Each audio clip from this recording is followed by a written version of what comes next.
Hi hello ನಮಸ್ಕಾರ. ನೀವು ನೋಡ್ತಾ ಇದ್ದೀರಾ ಕರ್ನಾಟಕ ನ್ಯೂಸ್ ಬೀಟ್ನ ವಿಶೇಷ ಸಂದರ್ಶನಕ್ಕೆ ಪ್ರೀತಿಯ ಸ್ವಾಗತ. ನಾನು ಕೀರ್ತಿ ನಾರಾಯಣ್. ಇವತ್ತು ನಮ್ಮೊಟ್ಟಿಗೆ ಒಬ್ರು ಗೆಸ್ಟ್ ಇದ್ದಾರೆ. ಇವರು ನಮ್ಮ ಭಾರತದ ಹೆಮ್ಮೆ, ಜೊತೆಗೆ ಅದರಲ್ಲೂ ನಮ್ಮ ಕನ್ನಡದ ಹೆಮ್ಮೆ ಅಂತ ಹೇಳಿದ್ರೆ ತಪ್ಪಾಗಲ್ಲ. International MMA fighter. ನಮ್ಮ ಕನ್ನಡಿಗರು ವಿದೇಶದಲ್ಲಿ ಹೋಗಿ ಸಾಧನೆಯನ್ನ ಮಾಡಿದಾಗ ಎಷ್ಟೋ ಖುಷಿ ಆಗುತ್ತೆ, ತುಂಬಾ ಹೆಮ್ಮೆನೂ ಅನ್ಸುತ್ತೆ. ಇವರು ಫೈಟರ್ ಮಾತ್ರ ಅಲ್ಲ, ಜೊತೆಗೆ ಕಲಾವಿದ ಕೂಡ ಹೌದು. ಇವರ MMA ಫೈಟರ್ ಜರ್ನಿಯನ್ನ ಹೇಗೆ ಸ್ಟಾರ್ಟ್ ಮಾಡಿದ್ರು, ಯಾವ ರೀತಿ ಅಡೆತಡೆಗಳನ್ನ ಫೇಸ್ ಮಾಡಿದ್ರು, ಎಲ್ಲವನ್ನ ಈ ಒಂದು ಸಂದರ್ಶನದಲ್ಲಿ ನನಗೂ ಕ್ಯೂರಿಯಾಸಿಟಿ ಇದೆ, ಜೊತೆಗೆ ನಿಮಗೂ ಕ್ಯೂರಿಯಾಸಿಟಿ ಇದೆ ಅಂತ ಗೊತ್ತು. ಸೊ ಇವರ ಸಂದರ್ಶನ ಮಾಡ್ತಾ ಹೋಗ್ತೀನಿ. ಮೊದಲಿಗೆ ಅವ್ರನ್ನ ಕಾರ್ಯಕ್ರಮಕ್ಕೆ ಸ್ವಾಗತಿಸೋಣ. ಹಾಯ್ ಸರ್, ಹೇಗಿದ್ದೀರಾ? ಸೂಪರ್, ಚೆನ್ನಾಗಿದ್ದೀನಿ. ಹೇಗೆ ನಡೀತಾ ಇದೆ ಸರ್ ಜೀವನ? ಜೀವನ ಸೂಪರ್ ವಂಡರ್ಫುಲ್ ಆಗಿದೆ. ಅಂದ್ಕೊಂಡಿದ್ದಕ್ಕಿಂತ ತುಂಬ ಚೆನ್ನಾಗೇ ನಡೀತಾ ಇದೆ.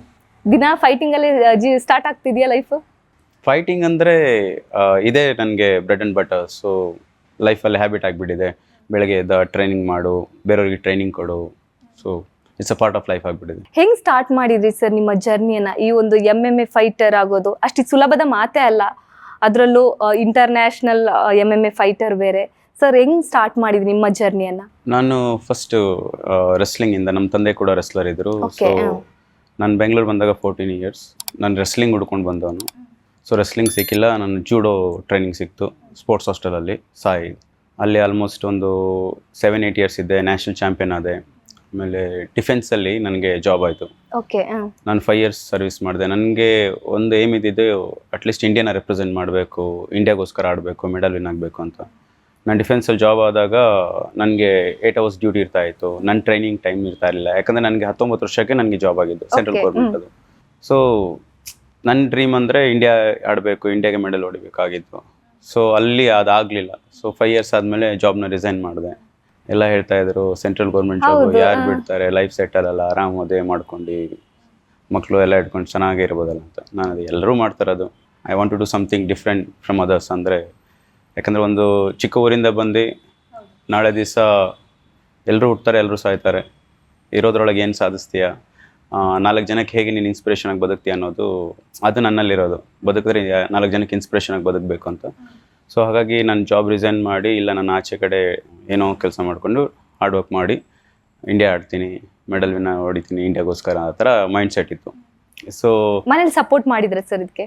ಮನೆಯಲ್ಲಿ ಅಂದರೆ ಚಿಕ್ಕ ವಯಸ್ಸಿಂದ ನಮಗೆ ಫ್ರೀಡಮ್ ಆಗೇ ಬಿಟ್ರು. ಏನೇ ಮಾಡಿರಿ, ಯಾರಿಗೂ ಕೆಟ್ಟದಂತೂ ಮಾಡಬೇಡಿ, ನಿಮ್ಗೆ ಇಷ್ಟ ಬಂದಿದ್ದು ಮಾಡಿ ಅಂತ. ಸೊ ಯಾಕಂದ್ರೆ ನಮ್ಮ ತಂದೆ ಕೂಡ ಸ್ಪೋರ್ಟ್ಸ್ ಮನೆ ಇದ್ದರು, ಅವರು ರೆಸ್ಲರ್ ಇದ್ದರು. ಮನೇಲಿ ಯಾವ ಥರ ವಾತಾವರಣ ಅಂದರೆ ಒಂದು ಸ್ಪೋರ್ಟ್ಸ್ ವಾತಾವರಣ ನೋಡಿದರು. ನಮ್ಮ ತಾಯಿ ಆಗಿರ್ಬೋದು, ನಮ್ಮ ತಂದೆ ಆಗಿರ್ಬೋದು, ಅವ್ರು ಯಾವಾಗಲೂ ನಿಮಗೇನು ಇಷ್ಟ ಬರುತ್ತೆ ಅದನ್ನು ಮಾಡಿ, ಬೇರೆಯವ್ರಿಗೆ ಏನು ಇಷ್ಟ ಆಗುತ್ತೆ ಅದನ್ನು ಮಾಡೋಕ್ಕೆ ಹೋಗಬೇಡಿ, 4 ಜನ ಏನು ಹೇಳ್ತಿರೋದಲ್ಲ, ಒಟ್ಟಿನಲ್ಲಿ ಯಾರಿಗೂ ಒಂದು ಕೆಟ್ಟದ್ದು ಮಾಡಬಾರ್ದು ಅಷ್ಟೇ. ಆ ಥರ ಒಂದು ಮೈಂಡ್ ಸೆಟ್ಟಲ್ಲೇ ಬೆಳೆಸಿದ್ರು. ಇದೆಯಾ ಮಾಡು, ಇಲ್ವಾ ಕಷ್ಟಪಡು, ಆ ಥರ mind set. So job resign ಮಾಡಿದ್ಮೇಲೆ ಒಂದು ಸ್ಪೋರ್ಟ್ಸ್ ಅಂತ ಬಂದಾಗ ಫಸ್ಟು ಡಿಸ್ಟಿಕ್, ಸ್ಟೇಟ್, ನ್ಯಾಷನಲ್ಸ್ ಈ ಥರ ಆಗುತ್ತೆ. ನೀವೇನಾದರೂ ಸ್ಟೇಟಲ್ಲಿ ವಿನ್ ಆಗಿ ನ್ಯಾಷನಲ್ಸಲ್ಲಿ ಹೋಗ್ತೀರಾ, ನ್ಯಾಷನಲ್ಸಲ್ಲಿ 1 in 3 ಮೆಡಲ್ ಬಂದಾಗ ನಿಮಗೆ ನ್ಯಾಷನಲ್ ಕ್ಯಾಂಪ್ ಸಿಗುತ್ತೆ. ನಂತರ ನೀವು ಕ್ಯಾಂಪಲ್ಲಿ ಮತ್ತೆ ಸೆಲೆಕ್ಷನ್ ಆಗಿ ಇಂಡಿಯಾ ರೆಪ್ರೆಸೆಂಟ್ ಮಾಡ್ಬೋದು. ಇನ್ ಕೇಸ್ ನಿಮಗೆ ನ್ಯಾಷನಲ್ಸ್ ಮೆಡಲ್ ಆಗಿಲ್ಲ ಅಂದರೆ ಆ ವರ್ಷ ವೇಸ್ಟ್, ಆ ಥರ. ಸೊ ನಾನು 5 ಇಯರ್ಸ್ ಸರ್ವಿಸ್ ಮಾಡಿ ಜಾಬ್ ರಿಸೈನ್ ಮಾಡಿ ಬಂದಾಗ ಏನು ನನಗೆ ಸೇವಿಂಗ್ಸ್ ಇತ್ತು ಅದು ಜಸ್ಟ್ ಒಂದು 4-5 ಮಂತ್ಸಲ್ಲೇ ಖಾಲಿ ಆಯಿತು. ಸೊ ಅದಾದ ನಂತರ ನಾನು ಒಂದು ಜಿಮ್ಮಲ್ಲಿ ಆ್ಯಸ್ ಎ ಕೋಚ್ ಆಗಿ ಸ್ಟಾರ್ಟ್ ಮಾಡಿದೆ ವರ್ಕು. ಸೊ ನನಗೆ ಫೈನಾನ್ಷಿಯಲ್ ಸಪೋರ್ಟ್ ಸಿಗುತ್ತೆ ಅಂತ. ಸೊ ಅಲ್ಲಿ ನನಗೆ ಕೆಲವರು ಫ್ರೆಂಡ್ಸ್ ಪರಿಚಯ ಆಗ್ತಾರೆ, ಅವ್ರಿಗೆ MMA ತುಂಬ ಇಂಟ್ರೆಸ್ಟ್ ಇತ್ತು. ಅವ್ರಿಗೆ ಗೊತ್ತಿತ್ತು ನಾನು ರೆಸ್ಲಿಂಗ್, ಜೂಡೋ ಎಲ್ಲ ಮಾಡ್ತೀನಿ ಅಂತ. ಸೊ ನನ್ನ ಹತ್ರ ಜೂಡೋ ರೆಸ್ಲಿಂಗ್ ನನ್ನ ಹತ್ರ ಕಲಿಸಿ ಆ ಥರ ಸ್ಟಾರ್ಟ್ ಆಗಿದ್ದು. ಅವ್ರಿಗೆ ಕಲಿಸ್ತಾ ಆಮೇಲೆ ಬ್ಯಾಂಗ್ಳೂರಲ್ಲಿ ಒಂದು ಫಿಟ್ನೆಸ್ ಟೈಮ್ ಅಂತ ಒಂದು MMA ಕ್ಲಬ್ ಇತ್ತು, ಅವರು ಅಲ್ಲಿ ಸೇರಿದ್ರು. ಅಲ್ಲಿ ತುಂಬ ಎಕ್ಸ್ಪೆನ್ಸಿವ್ ಇತ್ತು. ಪರ್ ಆ್ಯನಮ್ 80,000 90,000 ಫೀಸ್ ಇತ್ತು. Per month, yearly. ಓಕೆ. ಅಂದರೆ ಎಲ್ಲ ಕಾಂಬ್ಯಾಟ್ ಸ್ಪೋರ್ಟ್ಸ್ ಹೇಳ್ಕೊಡ್ತಾರೆ, ರೆಸ್ಲಿಂಗ್, ಜೂಡೋ ಎಲ್ಲ ಹೇಳ್ಕೊಡ್ತಾ ಇದ್ರು. ನಾವು ಅವಾಗ ನಾನು ಮಾತಾಡ್ತಾ ಇರೋದು 15-16 ವರ್ಷದ ಹಿಂದಿನ ಮಾತು. ಅವಾಗೆಲ್ಲ 80,000 1 lakh ಅಂದ್ರೆ ತುಂಬಾ ಇತ್ತು. ಯಾಕಂದರೆ ನಮ್ಗೆ ನಾನು ಸೆಂಟ್ರಲ್ ಗೌರ್ಮೆಂಟ್ ಜಾಬಲ್ಲಿ ಇದ್ದಾಗಲೇ ನನಗೆ ಮಂತ್ಲಿ ಸ್ಯಾಲರಿನೇ 25,000 ಇತ್ತು. ಸೊ ಜಾಬ್ ರಿಸೈನ್ ಮಾಡಾದ್ಮೇಲೆ ಯಾವುದೋ ಜಿಮ್ಮಲ್ಲಿ ಆ್ಯಸ್ ಎ ಕೋಚಾಗಿ ವರ್ಕ್ ಮಾಡ್ತಿರುವಾಗ್ಲೂ ಲೈಕ್ ಮಂತ್ಲಿ ಎಷ್ಟು 8,000 10,000 ಅಷ್ಟೇ ಸಿಗ್ತಾಯಿತ್ತು. ಸೊ 1 ಇಯರ್ಗೆ 80,000-90,000 ಪೇ ಮಾಡೋದೆಲ್ಲ ಕಷ್ಟ. ಸೊ ಏನು ಮಾಡಿದೆ, ಆ ಜಿಮ್ ಓನರ್ ಹತ್ರನೇ ನಾನು ಬಂದು ಟ್ರೈನ್ ಮಾಡ್ತೀನಿ MMA. ಸೊ ನಂತರ ನಾನು MMA ಟ್ರೈನ್ ಕೂಡ ಮಾಡ್ತೀನಿ, ನಾನು ಫೀಸ್ ಪೇ ಮಾಡಲ್ಲ, ನಾನು ಕ್ಲಾಸ್ ತೊಗೊಳೋದಕ್ಕೆ ನಾನು ಫೀಸು ತೊಗೊಳ್ಳಲ್ಲ ಅಂತ. ಓಕೆ ಅಂದ್ಬಿಟ್ಟು ಅಲ್ಲಿಂದ ಜರ್ನಿ ಸ್ಟಾರ್ಟ್ ಆಗಿದ್ದು. ಏನಂದರೆ MMA ಪ್ರೊಫೆಷ್ನಲ್ ಆಡುವಾಗ ನಿಮಗೆ ಅಮೌಂಟ್ ಸಿಗುತ್ತೆ, ವಿನ್ ಆಗಲಿ ಲಾಸ್ ಆಗಲಿ. ಆದರೆ ಅಮೇಚೂರ್ ಆಡುವಾಗ ನಿಮಗೆ ಸಿಗಲ್ಲ. ಪ್ರೊಫೆಷ್ನಲ್ ನಿಮಗೆ ಫೈಟ್ ಸಿಗಬೇಕು ಅಂದರೆ ನೀವು ಅಮೇಚೂರಲ್ಲಿ ಒಳ್ಳೆ ವಿನ್ನಿಂಗ್ ರೆಕಾರ್ಡ್ ಇರಬೇಕು. ನಾನು ಪ್ರೊಫೆಷ್ನಲ್ ಟರ್ನ್ ಆಗೋದಕ್ಕಿಂತ ಮುಂಚೆ ಆಲ್ಮೋಸ್ಟ್ ಒಂದು 20-25 ಅಮೇಚೂರ್ ಫೈಟ್ ಆಡಿದೆ ಇಂಡಿಯಲ್ಲಿ, ಎಲ್ಲದರಲ್ಲೂ ವಿನ್ ಆದೆ. 2015 ಇಂಡಿಯಾ ರೆಪ್ರೆಸೆಂಟ್ ಮಾಡ್ಲಿಕ್ಕೆ ಚಾನ್ಸ್ ಸಿಕ್ತು ವರ್ಲ್ಡ್ ಚಾಂಪಿಯನ್ಶಿಪ್ಪಲ್ಲಿ, US ಲಾಸ್ ವೇಗಸಲ್ಲಿ ಆಯಿತು. ಸೊ ಅಲ್ಲಿ ಹೋದೆ, ಅಲ್ಲಿ ನಂದು ಅಮೇಚೂರ್ ಫಸ್ಟ್ ಲಾಸ್ ಆಯಿತು. ಅದಾದ ನಂತರ ನಾನು ನಾನೀಗ ಪ್ರೊಫೆಷ್ನಲ್ ಫೈಟ್ ಮಾಡ್ತೀನಿ ಅಂದ್ಬಿಟ್ಟು 2015ಇಂದನೇ ನಾನು ಪ್ರೊಫೆಷ್ನಲ್ ಫೈಟ್ ಸ್ಟಾರ್ಟ್ ಮಾಡ್ಲಿಕ್ಕೆ ಶುರು ಮಾಡಿದೆ. ಅಲ್ಲಿಂದ ಶುರುವಾಗಿ ಜರ್ನಿ. ಫಸ್ಟ್ 10-0 ಅನ್ಡಿಫೀಟೆಡ್ ಇದ್ದೆ. ಅಂದರೆ ಐ ವಾಸ್ ಯಂಗ್. ಎಲ್ಲ ಥರದ ಒಂದು ಏನು ಹೇಳ್ತಾರೆ, ನಾವು ಫೈಟ್ ಮಾಡಿದಾಗ ಅಮೌಂಟ್ ಸಿಗ್ತಾಯಿತ್ತು. ನಮ್ಮ ಇಂಡಿಯಲ್ಲಿ ಇಲ್ಲಿ ಫೆಸಿಲಿಟಿ ಇಲ್ಲ ಅಂದ್ರೂ ನಾನು ಬೇರೆ ಕಡೆ ಹೋಗಿ ಥೈಲ್ಯಾಂಡ್ ಇಲ್ಲ ಇಂಡೋನೇಷ್ಯಾ ಇಲ್ಲ ದುಬೈ ಅಲ್ಲಿ ಹೋಗಿ ಟ್ರೈನ್ ಮಾಡ್ತಾಯಿದ್ದೆ. ಸೊ ಅಲ್ಲಿ ನಾನೇನು ದುಡಿತಿರ್ತೀನಿ, ನನ್ನ ಫೈಟಿಂದ ದುಡ್ಡು ಬರುತ್ತೆ, ನಾನೇ ಇನ್ವೆಸ್ಟ್ ಮಾಡ್ಕೊಂಡು ನಾನೇ ಕಲಿತಾ ಇದ್ದೆ. ಯಾವುದೇ ರೀತಿ ಸ್ಪಾನ್ಸರ್ ಇಲ್ಲದೆ ಇರ್ಬೋದು. ಯಾಕಂದರೆ ಈಗಲೂ ಕೂಡ MMA ಅಂದರೆ ಈಗ ಜಸ್ಟ್ ಗ್ರೋಯಿಂಗ್ ಸ್ಪೋರ್ಟ್ ಇದು. ಇವಾಗ ಈಗ ಎಲ್ರಿಗೂ ಗೊತ್ತಾಗ್ತಾ ಇದೆ. ಮೊದಲೆಲ್ಲ MMA ಅಂದರೆ ಯಾರು, ಏನದು MMA ಫೈಟಿಂಗ್, ಯಾಕೆ ಫೈಟ್ ಮಾಡ್ತೀವಿ, ಆರಾಮಾಗಿ ಏನಾದ್ರು ಕೆಲಸ ಮಾಡ್ಕೊಂಡಿರ್ಬೋದಲ್ಲ ಅಂತ ಮೈಂಡ್ ಸೆಟ್. ಸ್ಟಿಲ್ ನಮ್ಮ ಇಂಡಿಯಾದಲ್ಲಿ ಆ ಮೆಂಟಾಲಿಟಿ ಇಲ್ಲೇ ಇಲ್ಲ. ಇದು ಕಾಂಬ್ಯಾಟ್ ಸ್ಪೋರ್ಟ್ಸ್ ಹೇಗೆ ಯಾವ ಥರ ಅಂತ. ಬಾಕ್ಸಿಂಗ್ ಅಂದರೆ ಜನಕ್ಕೆ ಗೊತ್ತು, MMA ಫೈಟ್ಸ್ ಅಂದರೆ ಯಾರಿಗೂ ಗೊತ್ತಿಲ್ಲ. ಸೊ ನಾನು ಅಬ್ರಾಡ್ಗೆ ಹೋಗಿ ನಾನೇ ಅಮೌಂಟ್ನ ಇನ್ವೆಸ್ಟ್ ಮಾಡಿಕೊಂಡು ಕಲಿತು ನಾನು ಗ್ರೋ ಆಗ್ತಾ ಬಂತು. ಆಫ್ಟರ್ ಲೈಕ್ ಟಿಲ್ 2019 ಕೋವಿಡ್ವರೆಗೂ ಎಲ್ಲ ಚೆನ್ನಾಗಿತ್ತು. ಕೋವಿಡ್ ನಂತರ ಮತ್ತೆ 2-3 ಇಯರ್ಸ್ ಗ್ಯಾಪ್ ಆಯಿತು. ಇಂಜುರೀಸ್ ಆಗಿರ್ಬೋದು, ಶೋಲ್ಡರ್ ಸರ್ಜರಿ ಆಗಿದೆ, ನೀ ಇಂಜುರೀಸ್ ಇದೆ. ಬಟ್ ಸ್ಟಿಲ್ ಎಲ್ಲ ಇಂಜುರಿ ಎಲ್ಲ ಸರ್ಜರಿ ಮಾಡಿಸ್ಕೊಂಡು ಮತ್ತೆ ರಿಕವರಿ ಮಾಡಿಕೊಂಡು ವಿನ್ ಲಾಸ್ MMA ಫೈಟರ್ ಅಂದ್ರೆ ಎಷ್ಟೋ ಜನಕ್ಕೆ ಗೊತ್ತಿಲ್ಲ ಸರ್. MMA-ಗೂ ರೆಸ್ಲಿಂಗಿಗೂ ಏನು ಡಿಫ್ರೆನ್ಸ್ ಇದೆ ಸರ್?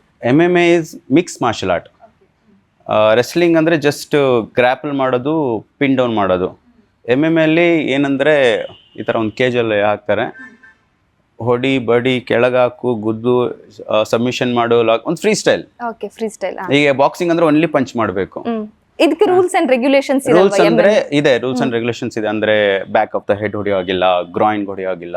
ಈ ತರ ಒಂದು ಸೆನ್ಸಿಟಿವ್ ಪಾರ್ಟ್ಸ್ಗೆ ಅಂದ್ರೆ ಫೇಸ್, ಫ್ರಂಟ್ ಎಲ್ಲಾದ್ರೂ ಹೊಡಿಬೋದು. ಲೈಕ್ ಗ್ರಾಯಿನ್ ಮತ್ತೆ ಬ್ಯಾಕ್ ಆಫ್ ದ ಹೆಡ್ ತುಂಬಾ ಹೆಲ್ತ್ ಸೀರಿಯಸ್ ಇಂಜುರೀಸ್ ಚಾನ್ಸಸ್ ಇರುತ್ತೆ. ಸೊ ಹಾಗಾಗಿ ಅವೆರಡು ಜಾಗ ಬಿಟ್ಟು ಮತ್ತೆ ಕೆಲವೊಂದು ಸ್ಟ್ರೈಕ್ಸ್, ಈಗ ಎಲ್ಬೋಲ್ ಹೊಡಿಯೋದಾದ್ರೆ ಕೆಳಗಡೆ ಇದ್ದಾಗ ಎಲ್ಬೋಲ್ ಹೇಗೆ ಹೊಡಿಬೋದು, 12-6 ಹೊಡಿಯೋಗಿಲ್ಲ, ಸೈಡಲ್ಲಿ ಹೊಡಿಬೋದು ಎಲ್ಬೋಲಿ.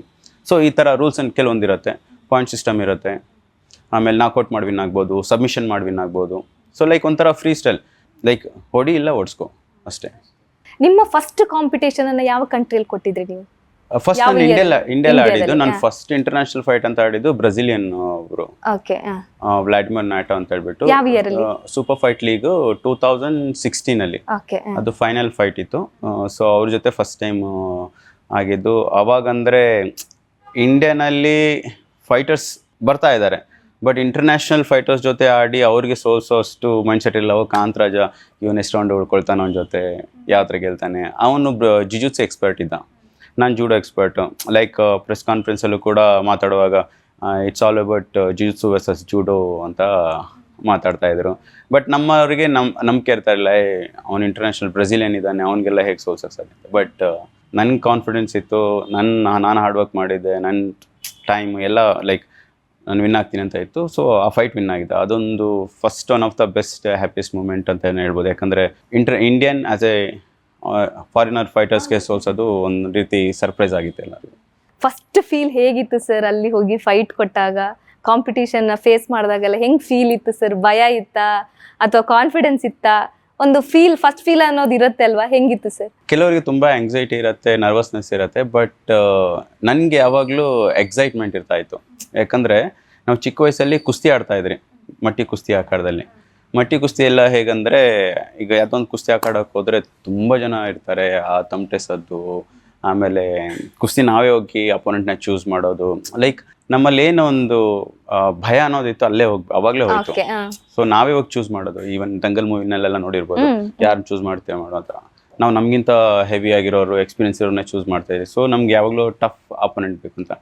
ಈಗ ನಾವು ರೆಸ್ಲಿಂಗ್ ಕುಸ್ತಿ ಆಡುವಾಗೆಲ್ಲನೂ ಕೂಡ ನಾವು ಹೆವಿ ಏಟೋ ಜೊತೆ ಕುಸ್ತಿ ಆಡ್ತಾ ಇದ್ರಿ, ಮಟ್ಟಿ ಕುಸ್ತಿ ಎಲ್ಲ. ಸೊ ಈಗ ಫೈಟ್ ಅಂತ ಬಂದಾಗ ಸೇಮ್ ವೆಯ್ಟ್ ಕೆಟಾಗಿರುತ್ತೆ, ಈಸಿ ಅನ್ಸೋದು. ಆಮೇಲೆ ನಾವೊಂದು ಇಂಟರ್ನ್ಯಾಷನಲ್ ಸ್ಟ್ಯಾಂಡರ್ಡಲ್ಲಿ ಫೈಟ್ ಮಾಡುವಾಗ ಆ ಎಂಟ್ರಿ ಆಗಿರ್ಬೋದು, ಆ ಒಂದು ಫೆಸಿಲಿಟೀಸ್ ಇರ್ಬೋದು, ಆ ಮ್ಯೂಸಿಕ್ ಇರ್ಬೋದು, ಆ ಕ್ರೌಡ್ ಇರ್ಬೋದು, it's something totally different. It's like different ವರ್ಲ್ಡಲ್ಲಿ ಇದ್ದೀನಿ ನಾನು.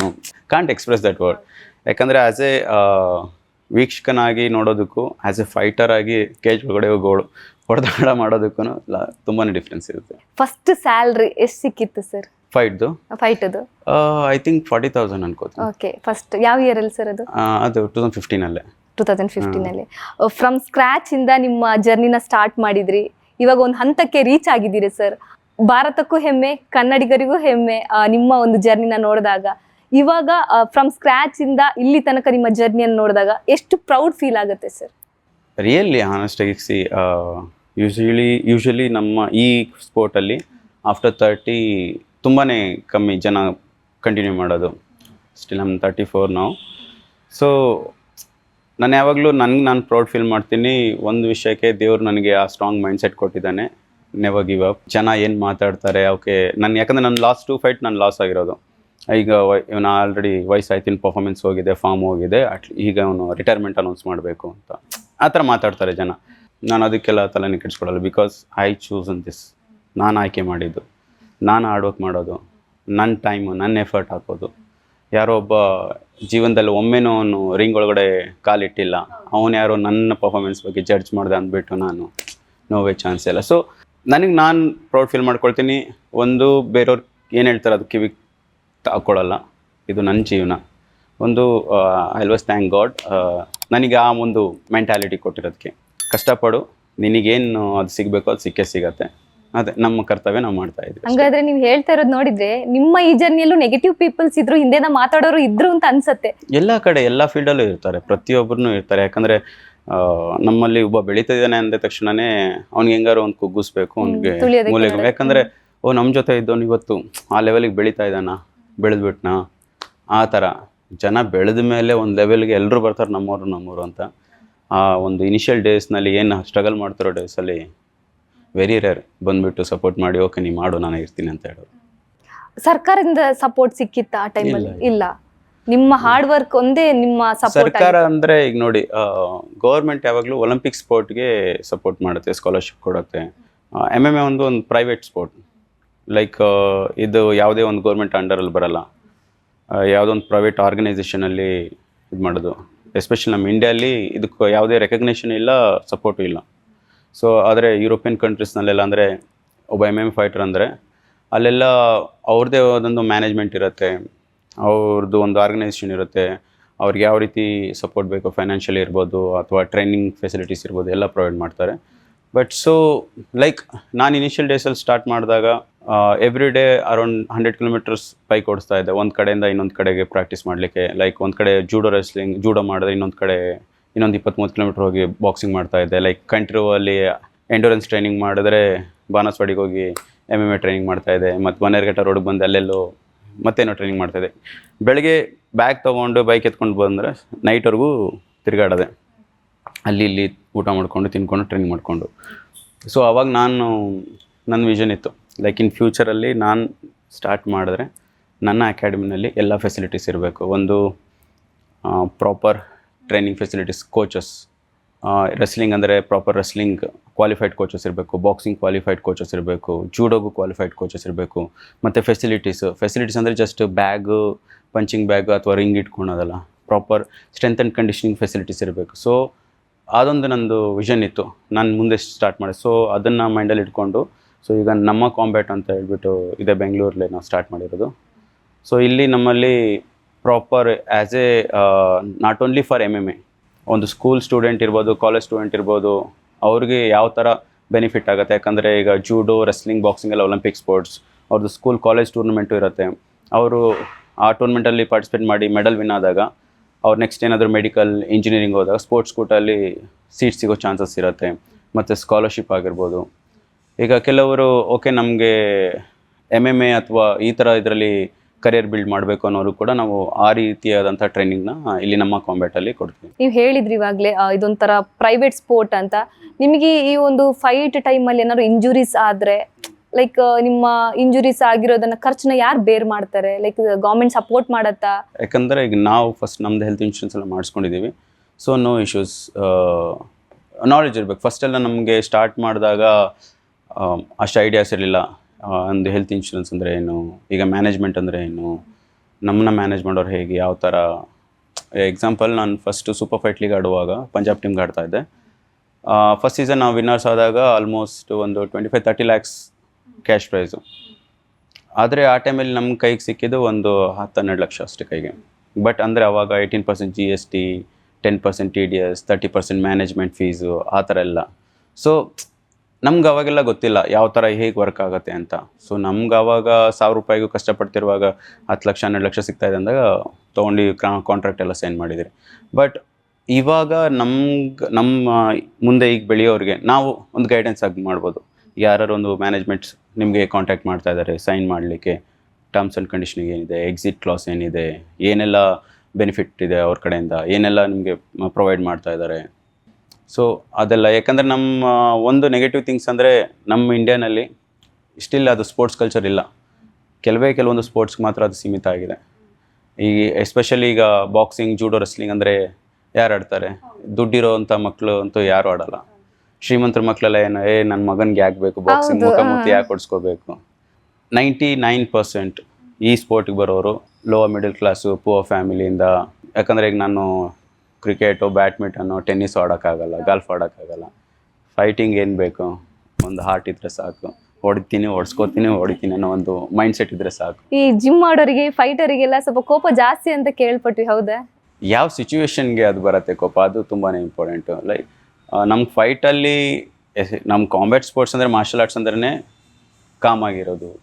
ಲೈಕ್ ನಮ್ಗೆ ಗೊತ್ತಿದೆ ಯಾರೋ ಒಬ್ಬ ರ್ಯಾಂಡಮ್ ಪರ್ಸನ್ ನಮ್ಮ ಜೊತೆ ಬುಲಿ ಮಾಡಿದ್ರೆ ಹೌ ಟು ರಿಯಾಕ್ಟ್. ನಾವು ಅವ್ನಿಗೆ ಹೊಡಿಬೋದು ಅಂತ ಗೊತ್ತಿದೆ, but we don't go. Like ನಾವು ಹೊಡೆದ್ರೆ ಅವ್ನಿಗೆ ಏನದು ಯಾವ ರೀತಿಯಾಗಿ ಎಫೆಕ್ಟ್ ಆಗುತ್ತೆ ಅನ್ನೋದು ಗೊತ್ತಿರುತ್ತೆ. ನಮ್ಮ ಒಂದು ಕೆಪಾಬಿಲಿಟಿ ನಮಗೆ ಗೊತ್ತಿರುತ್ತೆ. ಸೊ ನಾವು ತೋರಿಸ್ಕೊಳ್ಳೋ ಅವಶ್ಯಕತೆಯೂ ಇಲ್ಲ. ತೋರಿಸೋದ್ರಿಂದ ಏನು ಸಿಗತ್ತೆ? ಎಲ್ಲೋ ಒಂದು ಕಡೆ ಈಗೋ ಹರ್ಟ್ ಆಗ್ಬೋದು ಅಷ್ಟೇ. ಆಯ್ತಪ್ಪ ನೀನೇ ದೊಡ್ಡವನು ಹೋಗಪ್ಪ ಅನ್ಕೊಂಡು ಕಳಿಸೋದು, ಆ ಥರ ಮೈಂಡ್ ಸೆಟ್ ಇರುತ್ತೆ. ನಾನು ಯಾವತ್ತು ಈ ಸ್ಪೋರ್ಟ್ಸ್ನ ಹೋಗಿ ಲೈವ್ ಆಗಿ ಕೂತು ನೋಡಿಲ್ಲ. ಟಿವಿ ಶೋಸ್ ಅಲ್ಲಿ ನೋಡಿದೀನಿ. ಬಟ್ ಅವಾಗ ತೀರಾ ಪರ್ಸನಲ್ಗೆ ಹೋಗಿ ಒಡೆಯೋದೆಲ್ಲ ಇರುತ್ತೆ, ಇಂಜುರೀಸ್ ಆಗೋದಿರುತ್ತೆ. ಅದು ನಿಜಾನ? ಲೈಕ್ ಆ ಥರ ಪರ್ಸನಲ್ ಹೋಗೋದಿದೆಯಾ? ಕೆಲವೊಮ್ಮೆ ಏನಾಗುತ್ತೆ, ಅದು ಡಿಫ್ರೆಂಟ್ ಮೈಂಡ್ ಸೆಟ್. ಒಬ್ಬೊಬ್ರದ್ದು ಒಂದೊಂದು ಮೈಂಡ್ ಸೆಟ್ ಇರುತ್ತೆ. ಕೆಲವರು ಫೈಟರ್ಸ್ ಇರ್ತಾರೆ, ತುಂಬ ಕಾಕಿ ಇರ್ತಾರೆ, ಅಪೋಸಿಟ್ ಫೈಟರ್ಗೆ ಇರ್ತಾನೆ. ಒಂದು ಸೈಕಾಲಜಿಕಲ್ ಟ್ರಿಕ್ ಮಾಡೋದು ಅಂದರೆ ನಿಮ್ಮನ್ನ ಕಿಂಡಲ್ ಮಾಡೋದು, ನಿಮ್ದು ವೀಕ್ ಪಾಯಿಂಟ್ನ ಎತ್ಕೊಳ್ಳೋದು, ಇಲ್ಲ ನಿಮ್ಮ ಪರ್ಸನಲ್ ವಿಷಯ ಮಾತಾಡೋದು. ಅಂದ್ರೆ ಪ್ರೊವೋಕ್ ಮಾಡ್ತಿರ್ತಾರೆ. ನಿಜ. ಅದು ನಿಮ್ಮ ಮೇಲೆ ಡಿಪೆಂಡ್ ಆಗುತ್ತೆ ನೀವು ಯಾವ ಥರ ಅದನ್ನು ತಗೊಳ್ತೀರಾ ಅಂತ. ಸೊ ಎಕ್ಸಾಂಪಲ್ ಕಾನರ್ ಮೆಗ್ರೆಗರ್ ಮತ್ತೆ ಖಬೀಬ್ ಅಂತ ಇಬ್ರು ಫೈಟರು, ಲೆಜೆಂಡ್ರಿ ಫೈಟರ್ ಅವರು UFC ನಲ್ಲಿ. ಲೈಕ್ ಅವ್ರಿಬ್ರದ್ದು ಹೇಗೆ ಕಾಂಟ್ರವರ್ಷಿಯಲ್ ಅಂದರೆ ಬಾಯಿ ಬಂದಂಗೆ ಮಾತಾಡೋ ಅವನು ಕಾನರ್ ಮೆಗ್ರೆಗರ್ ಖಬೀಬ್ಗೆ. Khabib is one of the gentle fighter. ಏನೊಂದು ಟ್ರ್ಯಾಶ್ ಟಾಕ್ ಮಾತಾಡಲ್ಲ, ಯಾರಿಗೂ ಇನ್ನೊಂದು ಕೆಟ್ಟದ್ದು ಹೇಳಲ್ಲ. ಅವನದು ಏನಂದರೆ ನಾನು ಮಾರ್ಷಲ್ ಆರ್ಟಿಸ್ಟ್, ನನ್ನ ಕೆಲಸ ಏನು ರಿಂಗ್ ಒಳಗೆ ಹೋಗಬೇಕು, ಫೈಟ್ ಮಾಡಬೇಕು, ಫೈಟ್ ಗೆಲ್ಲಬೇಕು, ನನ್ನ ಜನಕ್ಕೆ ಏನಾದರೂ ಒಂದು ಮಾಡಬೇಕು, ಆ ಥರ ಮೈಂಡ್ ಸೆಟ್ಟು. ಕಾನರ್ ಮೆಗ್ರೆಗರ್ ಅಂದರೆ ಫುಲ್ಲು ಪಾರ್ಟಿಗಾಯ್, ಫುಲ್ ಚಿಲ್ ಮಾಡಿಕೊಂಡು ಆ ಥರ ಮಾತಾಡಿಕೊಂಡು ಅವ್ನಿಗೆ ತುಂಬ ಫ್ಯಾನ್ ಫಾಲೋವರ್ಸು. ಯಾಕಂದರೆ ನಮ್ಮಲ್ಲಿ ಜನ ಹೇಗಂದರೆ ಯಾರು ಜಾಸ್ತಿ ಎಂಟರ್ಟೈನ್ಮೆಂಟ್ ಕೊಡ್ತಾರೆ ಅವ್ರನ್ನ ಫಾಲೋ ಮಾಡೋದು ಜಾಸ್ತಿ. ಯಾಕಂದರೆ ಕೆಲವೊಂದು ಜೀವನದ ಮೌಲ್ಯಗಳನ್ನು, ವ್ಯಾಲ್ಯೂಸ್ನ ಯಾರಿಗೂ ಇಷ್ಟ ಆಗಲ್ಲ. ಯಾರಾದ್ರೂ ನಿನ್ಗೆ ಏನಾದ್ರು ಒಂದು ಒಳ್ಳೆ ಬುದ್ಧಿವಾದ ಹೇಳ್ತಾರೆ ಅಂದರೆ ಯಾವ ತಲೆ ತಿಂತಾ ಇದ್ದಾನೆ ಅಂತ. ಇಲ್ಲ ಬೆಳಗ್ಗೆ 5 ಗಂಟೆಗೆ ಎದ್ದು ತನಿ ಸ್ನಾನ ಮಾಡಿ ದೇವ್ರಿಗೆ ಪೂಜೆ ಮಾಡಿ ನಮಸ್ಕಾರ ಮಾಡು ಅಂತಂದ್ರೆ ಯಾರು ಕೇಳ? ಆರಾಮ 8 ಗಂಟೆಗೆ ಎದ್ದು ರಾತ್ರಿ ನೈಟ್ ಫುಲ್ ಪಾರ್ಟಿ ಮಾಡು ಅಂದರೆ ಎಲ್ಲದೂ ಓಕೆ ಅಂತಾರೆ. ಸೊ ಆ ಥರ ಈಗಿರೋದು ಜನ್ರೇಷನ್. ಸೊ ಅದ್ರ ಕಾಮನ್ ಅದು ಫೈಟಲ್ಲಿ ಪ್ರೊವೋಕ್ ಮಾಡೋದು. ಆಮೇಲೆ ಆ ಒಂದು ಗ್ರಜ್ಜು ಒಂದು ಸೈಕಾಲಜಿಕಲಿ ನಿಮಗೆ ಡೌನ್ ಮಾಡೋದು ಅಪೋನೆಂಟ್ನ. ಈಗ ನಾನು ಯಾವಾಗಲೂ ಹಿಂಗೆ ಕಾಕಿ ಥಿಂಗ್ ಮಾಡ್ತಾ ಇದ್ದರೆ ಅದನ್ನ ಓಕೆ ಅದು ಅವ್ರು ನೆಗೆಟಿವ್ ಆಗಿ ತೊಗೊಳ್ತಾರೆ, ಅವರಿಗೆ ಒಂದು ಮೆಂಟಲಿ ಡೌನ್ ಮಾಡೋದು ಥರ. ಅದು ಫೈಟಲ್ಲೂ ಪರ್ಫಾರ್ಮೆನ್ಸಲ್ಲಿ ಸ್ವಲ್ಪ ಎಫೆಕ್ಟ್ ಆಗುತ್ತೆ. ನೀವು ಆ ಥರ ಸಿಚುವೇಶನ್ ಫೇಸ್ ಮಾಡಿದ್ದೀರಾ? ಯೂಶಲಿ ನಾನು ಯಾವಾಗಲೂ ಕಾಮ್ ಆಗಿರ್ತೀನಿ, ನಾನು ರಿಯಾಕ್ಟ್ ಮಾಡಲ್ಲ. ಅವ್ರೇನೇ ಮಾತಾಡೋದು. ಒನ್ಸ್ ಆಗಿತ್ತು ಅಬುದಾಬಿನಲ್ಲಿ, ಜೋರ್ಡಾನ್ ಫೈಟರ್ ಇದ್ದ. ಅವನು ನನ್ನ 9-0 ಇದ್ದೆ. ಅವನು ನನಗೆ ಹೇಳ್ತಾ ಇದ್ದಿದ್ದು ಅವ್ರ ಭಾಷೆಯಲ್ಲಿ, ನಿಂದು ಏನು ವಿನ್ನಿಂಗ್ ಸ್ಟ್ರೀಕ್ ಇದೆ, ಅನ್ಡಿಫಿಟೆಡ್ ಇದೆ, ಡಿಫೀಟ್ ಮಾಡ್ತೀನಿ, ನಾಕ್ಔಟ್ ಮಾಡ್ತೀನಿ, ಹಾಗೆ ಹೀಗೆ ಏನೇನೋ ಅಂತ ಇದ್ದ. ಅದಾದಮೇಲೂ ಕೂಡ ನಾನು ಏನು ರಿಯಾಕ್ಟ್ ಮಾಡಿರಲಿಲ್ಲ. ನಾನು ಆ್ಯಸ್ ಎ ಮಾರ್ಷಲ್ ಆರ್ಟಿಸ್ಟ್ ಏನು ನಾವು ರಿಂಗ್ ಒಳಗಡೆ ಬಂದರೆ this is just a sport. ಏನಂದರೆ ಸ್ವಲ್ಪ ಬ್ರೂಚಲ್ಲಿರುತ್ತೆ ಅಷ್ಟೇ. ಹೊಡಿತೀರಿ ಇಲ್ಲ ಹೊಡ್ಸ್ಕೊಳ್ತೀರಿ. ಅದು ಬಿಟ್ಟರೆ ಎಂಡ್ ಆಫ್ ದ ಡೇ ನೀನು ಮನೆಗೆ ಹೋದರೆ ನಿನಗೆ ಫ್ಯಾಮಿಲಿ ಇರ್ತಾರೆ, ನಾನು ಮನೆಗೆ ಹೋದರೆ ನನಗೆ ಫ್ಯಾಮಿಲಿ ಇರ್ತಾರೆ, ನನ್ನ ಪೇರೆಂಟ್ಸ್ ಇರ್ತಾರೆ, ಎಲ್ಲರೂ ನೋಡ್ಕೋಬೇಕಷ್ಟೇ. ನಾವಿಲ್ಲಿ ಫೈಟ್ ಮಾಡೋದು ಒಂದು ನಮ್ಮ ಮಾರ್ಷಲ್ ಆರ್ಟ್ ಸ್ಕಿಲ್ಸ್ನ ಡಿಸ್ಪ್ಲೇ ಮಾಡೋದು, ಜನಕ್ಕೆ ಎಂಟರ್ಟೈನ್ ಮಾಡೋದು ಅಷ್ಟೇ. ಸೊ ಡಿಪೆಂಡ್ ಆನ್ ನೀವು ಆ್ಯಸ್ ಎ ಅಥ್ಲೀಟ್ ನೀವು ನಿಮ್ಮನ್ನು ಹೇಗೆ ಸೇಲ್ ಮಾಡ್ಕೊಳ್ತೀರ ಅಂತ. ಸೊ ಆ ಥರ ಒಬ್ಬ ಜೋರ್ಡಾನ್ ಫೈಟ್ರು ತುಂಬಾ ಮಾತಾಡಿದ್ದ. ಅದಾದಮೇಲೆ ಇನ್ ಬಿಟ್ವೀನ್ ಫೈಟಲ್ಲೂ ಕೂಡ ರೌಂಡ್ ಮುಗಿದ್ಮೇಲೂ ಹಿಂದೆಗಿಂದ ಕಾಕಿ ಮಾಡೋದು, ಈ ಥರ ಮಾಡೋದು, ಆ ಥರ ಎಲ್ಲ ಮಾಡ್ತಾಯಿದ್ದ. ಬಟ್ ಆ ಫೈಟ್ ವಿನ್ ಆಗಿದ್ದೆ ನಾನು. ಸೊ ಅದು ವಿನ್ ಆದಮೇಲೆ ಹೇಳಿದ್ದೆ, ಅವನು ಹೇಳೋನು ಫೈಟಲ್ಲಿ ನಾನು I am the best, better than you ಹಂಗೆ ಅಂತ. ಆಮೇಲೆ ವಿನ್ ಆದಮೇಲೆ ಹೇಳಿದೆ, ನಾವು ಯು ಸಾನು who is the better than, ಆ ಥರ ಕೇಳಿ. ನೀವು ಇಂಜುರೀಸ್ ಎಲ್ಲ ಆದಾಗ ನೆಕ್ಸ್ಟ್ ವಾಪಸ್ ಕಮ್ಬ್ಯಾಕ್ ಆಗಿದೆ ಹೇಗೆ ಸರ್ ಅಂತ? ಲೈಕ್ ಇಂಜುರೀಸ್ ಆದ ನಂತರ ಮನೇಲಿ ಪೇರೆಂಟ್ಸಿಗೂ ಭಯ ಸ್ಟಾರ್ಟ್ ಆಗುತ್ತೆ, ಇಂಜುರೀಸ್ ಆಯಿತು ನೆಕ್ಸ್ಟ್ ವಾಪಸ್ ಅದನ್ನ ಕಂಟಿನ್ಯೂ ಮಾಡಿದರೆ ಹೆಂಗೆ ಅಂತಲೂ ಇರುತ್ತೆ ಪೇರೆಂಟ್ಸಿಗೆ. ಮಕ್ಕಳಿಗೆ ಇಂಜುರೀಸ್ ಆದರೆ ಯಾವ ಪೇರೆಂಟ್ಸ್ ಆದರೂ ಸಹಿಸ್ತಾರ? ಸೊ ನಿಮಗೆ ಇಂಜುರೀಸ್ ಆಗಿದೆ ಅಂತ ನೀವು ಹೇಳಿದ್ರಿ, ನೆಕ್ಸ್ಟ್ ಹೆಂಗೆ ಕಮ್ಬ್ಯಾಕ್ ಆದ್ರಿ ಸರ್ ಅಂತ? ಕಮ್ಬ್ಯಾಕ್ ಅಂದರೆ ಒಂದು ಫ್ಯಾಮಿಲಿ, ನನ್ನ ಪೇರೆಂಟ್ಸ್ ಹೇಳಿದ್ನಲ್ಲ, ಅವ್ರಿಗೆ ಡಿಫ್ರೆಂಟ್ ಮೈಂಡ್ಸೆಟ್. ಬಿಕಾಸ್ ನಮ್ಮಮ್ಮ ಕೂಡ ನಮ್ಮ ಅಪ್ಪನ ನೋಡಿದರು, ಅವರು ರೆಸ್ಲರ್ ಇದ್ದರಿಂದ ಅವ್ರಿಗೂ ಇಂಜುರೀಸ್ ಎಲ್ಲ ಇತ್ತು. ಸೊ ಮಕ್ಕಳು ರೆಸ್ಲಿಂಗ್ ಎಲ್ಲ ಚೂಸ್ ಮಾಡಿರೋದೇ ಹಾರ್ಡ್ ಕೋರ್ ಸ್ಪೋರ್ಟ್ನ, ಅದರಲ್ಲಿ ಏಟ್ಗಳು ಬೀಳತ್ತಂತ ನಿಮ್ಗೆ ಗೊತ್ತು. ಸೊ ಆ ಥರ ಏನಿಲ್ಲ. ಬಟ್ ನಾವು ಇಂಜುರಿ, ನಾನು ಶೋಲ್ಡರ್ ಸರ್ಜರಿ ಮಾಡಿಸಿದ್ದೀನಿ. ಅದು ಸರ್ಜರಿ ಮಾಡಿಸಿದಾಗ ಆಲ್ಮೋಸ್ಟ್ ಒಂದು 8 months ಸ್ವಲ್ಪ ಕಷ್ಟ ಆಯಿತು. ಅದನ್ನು ಮತ್ತೆ ರಿಹ್ಯಾಬ್ ಮಾಡಿ, ಮತ್ತೆ ಸ್ಟ್ರೆಂಥನಿಂಗ್ ಮಾಡಿ, ಮತ್ತೆ ಬ್ಯಾಕ್ ಟು ಟ್ರೈನಿಂಗ್ ಬಂದು ಫೈಟ್ ಸ್ಟಾರ್ಟ್ ಮಾಡಿ. ಮತ್ತೆ ಕಾಂಪಿಟೇಷನ್ ಕೊಡ್ಬೋದಾ ಇಂಜುರೀಸ್ ಆದ್ರೂ? ಸೊ ಏನು ಪ್ರಾಬ್ಲಮ್ ಇಲ್ಲ ಅಂದರೆ ಫಸ್ಟಿನಷ್ಟು ಒಂದು 100% ನ್ಯಾಚುರಲಿ ಆ ಸ್ಟ್ರೆಂತ್ ಇರೋದಿಲ್ಲ, ಆ ಕಾನ್ಫಿಡೆನ್ಸ್ ಸ್ವಲ್ಪ ಕಮ್ಮಿ ಆಗಿರುತ್ತೆ. ಮತ್ತೆ ಎಲ್ಲಾದರೂ ಡಿಸ್ಲೊಕೇಟ್ ಆಗುತ್ತಾ ಪಂಚ್ ಮಾಡುವಾಗ, ಹೇಗೆ ಆ ಥರ. ಓಕೆ ಸರ್, ಇವಾಗ ಪ್ರತಿಯೊಬ್ಬರಿಗೂ ಅವರ ಡೈಲಿ ರುಟೀನ್ ಅಂತ ಇರುತ್ತೆ. ಲೈಕ್ ಇವಾಗ ಆರ್ಟಿಸ್ಟ್ಗಳಿಗೆ ಅವ್ರದ್ದೇ ಒಂಥರ ರುಟೀನ್ ಇರುತ್ತೆ, ಜಿಮ್ ಮಾಡೋರಿಗೆ ಅವ್ರಿಗೆ ಒಂಥರ ರುಟೀನ್ ಇರುತ್ತೆ. ನಿಮ್ಮ ರುಟೀನ್ ಹೆಂಗೆ ಸ್ಟಾರ್ಟ್ ಆಗುತ್ತೆ ಸರ್? ಈಗ ನಂದು ಫೈಟ್ ಇರೋದ್ರಿಂದ ಸೊ ನಾನು ಯೂಶ್ವಲಿ 4:35 ಎದ್ಬಿಟ್ಟು ಲೈಕ್ ಒಂದು ಟ್ರೈನಿಂಗ್ ಶೆಡ್ಯೂಲ್ ಇದೆ ನಮ್ಮದು. ಮಾರ್ನಿಂಗ್ ಕಾರ್ಡಿಯೋ ಮಾಡೋದು, ಅದಾದ ನಂತರ ಕಾರ್ಡಿಯೋ ರನ್ನಿಂಗ್ ಇಂಡೋರೆನ್ಸ್ ಟ್ರೈನಿಂಗ್ ಎಲ್ಲ ಮುಗಿಸ್ಕೊಂಡು ಬಂದು ನಮ್ಮದು ಸ್ಪೆಸಿಫಿಕ್ ಟ್ರೈನಿಂಗು. ಇವತ್ತು ಸ್ಟ್ರೈಕಿಂಗ್ ಅಂದರೆ ಬಾಕ್ಸಿಂಗ್, ಕಿಕ್ ಬಾಕ್ಸಿಂಗ್ ಟ್ರೈನ್ ಮಾಡೋದು. ಅದು ಮುಗಿಸಿ ರೆಸ್ಟ್ ಮಾಡಿ, ಏನು ನಮ್ಮದು ಡಯಟ್ ಚಾರ್ಟ್ ಇರುತ್ತೆ, ಊಟ ಅದೇನಿದೆ ಅದನ್ನು ಮಾಡಿಕೊಂಡು ಮತ್ತೆ 11:30-12ಗೆ ಸ್ಟ್ರೆಂತ್ ಟ್ರೈನಿಂಗ್ ಮಾಡೋಕ್ಕೆ ಹೋಗ್ತೀವಿ. ಅದನ್ನು 1.5 hour ಮುಗಿಸಿ ಮನೆಗೆ ಹೋಗಿ ರೆಸ್ಟ್ ಮಾಡಿ, ಮತ್ತು ಈವ್ನಿಂಗ್ 4:30ಗೆ ನಮಗೆ ಜೂಡೋ ಸೆಷನ್ ಇರುತ್ತೆ ಮಕ್ಕಳಿಗೆ, ನಾನು ಹೇಳ್ಕೊಡ್ತೀನಿ ಜೂಡೋ. ಅದಾದ ನಂತರ ಎಷ್ಟು ವರ್ಷದ ಮಕ್ಕಳಿಗೆ? ಇಲ್ಲಿ ಸ್ಟೂಡೆಂಟ್ಸ್, ಸ್ಕೂಲ್ ಕಿಡ್ಸ್ ಬರ್ತಾರೆ. ಸ್ಕೂಲ್ ಕಿಡ್ಸ್ ಕಲಿಬಹುದು. ಜೂಡೋ ಎಲ್ಲ ಕಲಿಬಹುದು, ಜೂಡೋ, ಬಾಕ್ಸಿಂಗ್, ರೆಸ್ಲಿಂಗ್ ಎಲ್ಲ ಕಲಿಬಹುದು ಸ್ಕೂಲ್ ಕಿಡ್ಸ್. ಬಟ್ ಪೇರೆಂಟ್ಸ್ ಕಳಿಸ್ತಾರ ಮಕ್ಕಳಿಗೆ? ಓಕೆ, ನಮ್ಮಲ್ಲಿ ಬರ್ತಾರಲ್ಲ, ಯಾಕಂದರೆ ಈಗ ಆಲ್ಮೋಸ್ಟ್ ಎಲ್ಲ ಸ್ಕೂಲಲ್ಲೂ ಜೂಡೋ, ಬಾಕ್ಸಿಂಗ್ ಕಮ್ಮಿ, ಬಟ್ ಜೂಡೋ ಎಲ್ಲ ಕಲಿಸ್ತಾ ಇರ್ತಾರೆ. ಸೊ ಇಲ್ಲಿ ಬರೋರು ಮುಂದೆ ಅವರು ನ್ಯಾಷನಲ್ಸ್ ಮೆಡಲ್ ಮಾಡಬೇಕು, ಆ ಥರ ಒಂದು ಏಮ್ ಇರೋರು, ಇಂಡಿಯಾ ಆಡಬೇಕು ಅನ್ನೋ ಒಂದು ಏಮ್ ಇರೋರು, ಪೇರೆಂಟ್ಸಲ್ಲೂ ಇಂಟ್ರೆಸ್ಟ್ ಇರಬೇಕು. ಯಾಕಂದರೆ ಮಕ್ಕಳಿಗೆ ಗೊತ್ತಿರಲ್ಲ ನಾವು ಎಲ್ಲಿ ಹೋಗಬೇಕು, ಏನು ಪ್ರಾಕ್ಟೀಸ್ ಮಾಡಬೇಕು. ಆದರೆ ಪೇರೆಂಟ್ಸ್ಗೆ ಗೊತ್ತಿರುತ್ತೆ ಮಕ್ಕಳನ್ನ ಯಾವ ಥರ ಬೆಳೆಸ್ಬೇಕು, ಎಲ್ಲಿ ಸೇರಿಸ್ಬೇಕು, ಅವ್ರು ಸ್ಪೋರ್ಟ್ಸಲ್ಲಿ ಪರ್ಸ್ಯೂ ಮಾಡಬೇಕು ಅಂದರೆ ಎಲ್ಲಿ ಸೇರಿಸ್ಬೇಕು ಅಂತ. ಆಮೇಲೆ ಜೂಡೋ ಅನ್ನೋದು ಈಗ ಎನಿ ಕಾಂಬ್ಯಾಟ್ ಸ್ಪೋರ್ಟ್ಸ್, ನೀವು ಕಂಪೀಟ್ ಮಾಡ್ತೀರಾ, ನ್ಯಾಷನಲ್ಸ್ ಆಡ್ತೀರಾ, ಇಂಟರ್ನ್ಯಾಷನಲ್ ಆಡ್ತೀರಾ, ಸರ್ಟಿಫಿಕೇಟ್ ಬರುತ್ತೆ ಅನ್ನೋದಕ್ಕಿಂತ ಮಾರ್ಷಲ್ ಆರ್ಟ್ಸ್ ನಿಮ್ಮಲ್ಲಿ ಫಸ್ಟ್ ಒಂದು ಡಿಸಿಪ್ಲಿನ್ ಕಲಿಸುತ್ತೆ ಲೈಫಲ್ಲಿ. Hard work, never give up mindset, ಒಂದು ವಾರಿಯರ್ ಮೈಂಡ್ಸೆಟ್ನ ನಿಮ್ಮಲ್ಲಿ ಬಿಲ್ಡ್ ಮಾಡುತ್ತೆ. ಸರ್, ಇವಾಗ MMA ಒಂದು ಕಾಂಪಿಟೇಷನ್ಗೆ ಹೋಗಬೇಕಿದ್ರೆ ಹಂತವಾಗಿ ಹೋಗಬೇಕಾಗುತ್ತೆ. ಸ್ಕ್ರ್ಯಾಚ್ ಹಂತ ಯಾವ ರೀತಿಯಾಗಿರುತ್ತೆ ಅಂತ, ಅಂದರೆ ಸ್ಟಾರ್ಟಿಂಗ್ ಅವರ ಹಂತ ಯಾವ ರೀತಿಯಾಗಿ ಹೋಗುತ್ತೆ, next up and up version ಹೆಂಗೆ ಹೋಗುತ್ತೆ ಅಂತ? ಅಂದರೆ ನಮ್ಮಲ್ಲಿ ತುಂಬ ಜನ ಸ್ಟೂಡೆಂಟ್ಸ್, ಕಾಲೇಜ್ ಸ್ಟೂಡೆಂಟ್ಸ್, ಅವರಿಗೆ ಕ್ರೇಜ್ MMA ಫೈಟ್ ಮಾಡಬೇಕು, KJ ಹುಡುಗ ಫೈಟ್ ಮಾಡಬೇಕು. ಯಾಕಂದರೆ ತುಂಬಾ ಈಗ ಹೈಪ್ ಈ ಸ್ಪೋರ್ಟ್ಸ್ಗೆ ಇವಾಗ ಬರ್ತಾ ಇರೋದು ಎಲ್ಲ ಕಡೆನೂ. ಮೊದಲೆಲ್ಲ ವರ್ಷಕ್ಕೊಂದು 2 ಇವೆಂಟ್ ಆಗ್ತಾಯಿತ್ತು ಅಮೆಚೂರ್. ಇವಾಗ ಎವ್ರಿ ಮಂತ್ ಎಲ್ಲಾದರೂ ಒಂದು ಕಡೆ ಪ್ರೊಫೆಷನಲ್ ಫೈಟ್ಸ್ ಆಗ್ತಾ ಇರುತ್ತೆ. ಇತ್ತೀಚೆಗೆ ಈ ಹಾರ್ಟ್ ಅಟ್ಯಾಕ್ಸ್ ಎಲ್ಲ ಆಗೋದು ಲೈಕ್ ಈ ಥರ ಬಾಕ್ಸಿಂಗ್ ಮಾಡೋದ್ರಿಂದ ಆಗಿರ್ಬೋದು, ಜಿಮ್ ಮಾಡೋದ್ರಿಂದ ಆಗಿರ್ಬೋದು, ಈ ಥರ ಎಲ್ಲ ಮಾಡೋದ್ರಿಂದ ಹಾರ್ಟ್ ಅಟ್ಯಾಕ್ಸ್ ಎಲ್ಲ ಜಾಸ್ತಿ ಆಗುತ್ತೆ ಅಂತ ಹೇಳ್ತಾರೆ. ಬಟ್ ನೀವು ಇದಕ್ಕೆ ಯಾವ ರೀತಿ ಆನ್ಸರ್ ಮಾಡ್ತೀರಾ ಅಂತ? ಡಿಪೆಂಡ್ ಆನ್ ಅವ್ರ ಹೆಲ್ತ್ ಕಂಡೀಷನ್. ಈಗ ಹೇಳಲ್ವಾ, ಲಾಸ್ಟ್ 1 week ಎಲ್ಲ ಫುಲ್ ಪಾರ್ಟಿ ಎಲ್ಲ ಮಾಡಿ, ಆಲ್ಕೋಹಾಲ್, ಸ್ಮೋಕಿಂಗ್ ಎಲ್ಲ ಮಾಡಿ, ಸಡನ್ ನೆಕ್ಸ್ಟ್ ಹೋಗ್ಬಿಟ್ಟು ಹೈ ಇಂಟೆನ್ಸಿಟಿ ಕಾರ್ಡಿಯೋ ಮಾಡಿದ್ರೆ ದೇರ್ ವಿಲ್ ಬಿ ಚಾನ್ಸಸ್. ಈಗ ನಾವು ಏನೇ ಟ್ರೈನ್ ಮಾಡಿದ್ರು ನಾವು ಕ್ವಾಲಿಫೈಡ್ ಕೋಚರ್ ಅಂಡರಲ್ಲಿ ಟ್ರೈನ್ ಮಾಡಬೇಕಾಗತ್ತೆ. ನಾನು ಹೇಳಿದಾಗೆ ಲಾಸ್ಟ್ 1 month ಫುಲ್ ಪಾರ್ಟಿ ಎಲ್ಲ ಮಾಡಿ ನೆಕ್ಸ್ಟ್ ಡೇ ಹೋಗ್ಬಿಟ್ಟು ಹೆವಿ ವರ್ಕೌಟ್ ಮಾಡಿದ್ರೆ ಚಾನ್ಸಸ್ ಇರುತ್ತೆ. ಸೊ ಅವ್ರ ಬಗ್ಗೆ ಅವ್ರಿಗೆ ಗೊತ್ತಿರಬೇಕು ನಾನು ಏನು ಮಾಡ್ತಾ ಇದ್ದೀನಿ ಅನ್ನೋದನ್ನು. ಥ್ಯಾಂಕ್ ಯು ಸರ್, ನಮ್ಮ ಈ ಕಾರ್ಯಕ್ರಮಕ್ಕೆ ಜಾಯ್ನ್ ಆಗಿ ಒಂದಷ್ಟು ವಿಚಾರವನ್ನು ಹಂಚ್ಕೊಂಡ್ರಿ.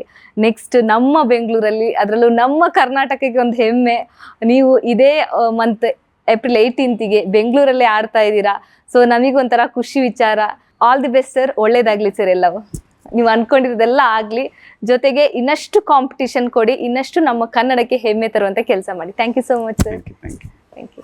ಎಸ್, ನೋಡಿದ್ರಲ್ಲ, ಕಾಂತರಾಜು ಅಗಸ್ ಅವರು ಒಂದಷ್ಟು ವಿಚಾರಗಳು ನಮ್ಮ ಜೊತೆ ಹಂಚ್ಕೊಂಡ್ರು. ಅವರ ಜರ್ನಿ ಅಷ್ಟು ಸುಲಭವಾಗಿರ್ಲಿಲ್ಲ, ಎಷ್ಟೋ ಅಡೆತಡೆಗಳನ್ನ ಫೇಸ್ ಮಾಡಿ ಈ ಒಂದು ಹಂತದಲ್ಲಿ ಬಂದು ನಿಂತಿದ್ದಾರೆ. ಅವರಿಗೆಲ್ಲವೂ ಒಳ್ಳೇದಾಗ್ಲಿ ಅಂತ ಹೇಳ್ತಾ ಇವತ್ತಿನ ಈ ಕಾರ್ಯಕ್ರಮವನ್ನು ಇಲ್ಲಿಗೆ ಕೊನೆಗೊಳಿಸ್ತಾ ಇದ್ದೀನಿ. ನೋಡ್ತಾ ಇರಿ ಕರ್ನಾಟಕ ನ್ಯೂಸ್ ಬೀಟ್, ನ್ಯಾಯ ನಮ್ಮೊಂದಿಗೆ, ನಾವು ನಿಮ್ಮೊಂದಿಗೆ. ಕರ್ನಾಟಕ ನ್ಯೂಸ್ ಬೀಟ್ ಫಾಲೋ ಮಾಡಿ, ಸಬ್ಸ್ಕ್ರೈಬ್ ಮಾಡಿ.